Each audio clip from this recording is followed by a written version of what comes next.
पातूर तालुक्यातील कोठारी बुद्रुक व खुर्द येथे गेल्या 10-12 दिवसांपासून अज्ञात तापानं 100हून अधिक लोक त्रस्त झाले असून प्रत्येक घरात रुग्ण आढळत आहे। डासांचा प्रादुर्भाव वाढल्यानं आरोग्याचा गंभीर प्रश्न निर्माण झाला आहे। ग्रामपंचायतीतील धोरणी मशीन निष्क्रिय असल्यानं परिस्थिती अधिकच बिकट झाली आहे। अनेक ग्रामस्थांना खाजगी रुग्णालयात दाखल करण्यात आलं असून लहान मुलांपासून ते ज्येष्ठ नागरिकांपर्यंत रुग्णसंख्या वाढत आहे। त्यामुळे गावात भीतीचं वातावरण निर्माण झालं आहे। 16 ऑगस्ट रोजी समाजसेवक अर्जुन टप्पे यांनी गावाला भेट देऊन रुग्णाची विचारपूस केली व प्रशासनानं तात्काळ उपाययोजना करावी अशी मागणी केली। गावाला भेट दिली असता तिथे असं समजलं की जवळपास 100 पेशंट आहेत। गेल्या 5-7 दिवसापासून प्रायव्हेट दवाखान्यात जाऊन हे लोक इलाज करत आहेत। मी PSC कडे 2-3 दिवसाआधी संपर्क साधला होता, परंतु ते नुसतं नावापुरते गावात येऊन त्यांनी 2-2, 3-3 गोळ्या दिल्या पेशंटला आणि उडवाउडीचे उत्तरं देतात। आमचं असं एक म्हणणं आहे की या गावामध्ये कॅम्प लावावा आणि या लोकांना या दवाखान्याचा कडून चांगला प्रतिसाद मिळाला पाहिजे।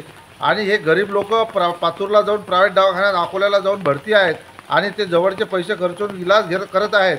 आम्ही वरिष्ठ अधिकाऱ्यांनी याची दखल घ्यावी आणि या लोकांना न्याय मिळाला पाहिजे। जर हे यांनी दखल घेतली नाही तर एखादा पेशंट जर दगावला तर आम्हाला वंचित बहुजन आघाडीच्या वतीने आंदोलन छेडावं लागेल। 12 तारखेला कोठारी खुर्द या गावामध्ये जेव्हा आम्ही सर्वेक्षण केलं त्यामध्ये आम्हाला असं आढळलं की तेथे डासांचं प्रमाण वाढलेलं आहे। ठीक आहे, त्यामुळे आम्ही तेथे घरोघरी कंटेनर सर्वेक्षण आणि जलदताक सर्वेक्षण केलं। त्यामुळे आम्हाला आढळलं की तेथे जे काही कंटेनर ठेवलेले आहेत त्या कंटेनरमध्ये डासांचं प्रमाण डासळ्यांचं प्रमाण आढळलं। त्यामुळे आम्ही तेथे त्याच दिवशी टेनिफॉस ॲक्टिव्हिटी केली।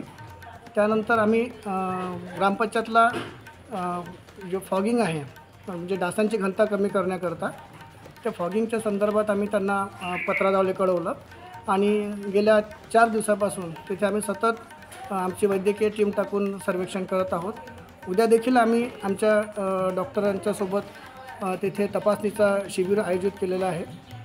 सर्व लोकांना विनंती राहील की ज्यांना काही असा त्रास आहे, ताप आहे, सांधेदुखी आहे, त्यांनी त्या कॅम्पला येऊन स्वतःची वैद्यकीय तपासणी करून घ्यावी।